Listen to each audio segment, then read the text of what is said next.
दोस्तों, वैसे तो कई अवसरों पर चुप रहना चाहिए। चुप या मौन रहने के कई फायदे भी हैं और नुकसान भी।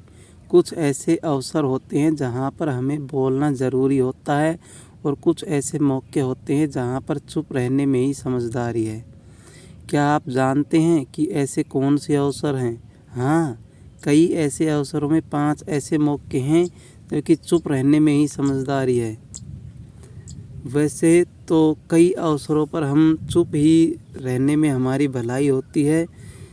चुप रहने के बहुत से फ़ायदे भी हैं, जैसे कि जब कोई आपकी बुराई कर रहा हो उस समय हमें चुप रहना चाहिए। जब कोई आदमी आपके सामने किसी तीसरे आदमी की बुराई कर रहा हो तब तुम्हें चुप रहकर बस सुनना चाहिए, अपनी राय व्यक्त नहीं करना चाहिए, क्योंकि जो आज आपके सामने किसी तीसरे की बुराई कर रहा है ना, वही कल किसी और के सामने आपकी बुराई भी कर सकता है यदि आपने उससे कुछ कहा तो। नंबर 2, अधूरा सत्य। यदि आपको किसी घटना या किसी विषय पर अधूरी जानकारी है तो चुप रहना ही उत्तम है, क्योंकि अधूरा ज्ञान बड़ा ही घातक होता है। यह आपको हंसी का पात्र भी बना सकता है या किसी मुसीबत में भी डाल सकता है।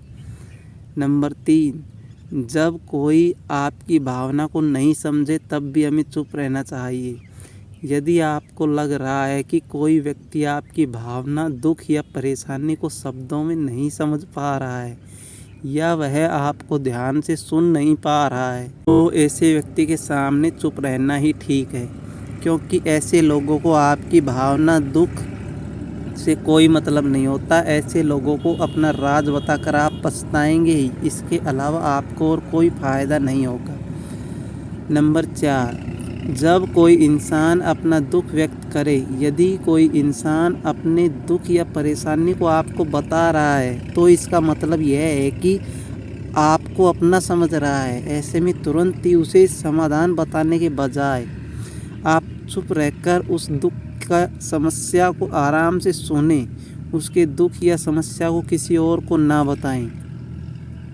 नंबर 5, क्रोध या घृणा करने वाले लोग।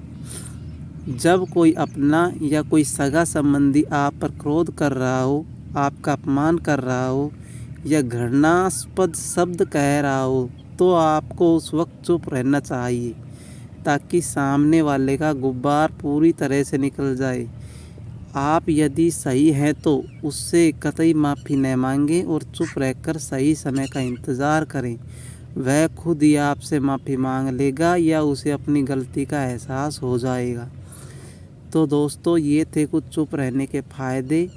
ऐसी ही और इंटरेस्टिंग वीडियोज़ के लिए हमारे चैनल प्रेरणा द स्टोरी को लाइक और वीडियो को सब्सक्राइब ज़रूर से करें।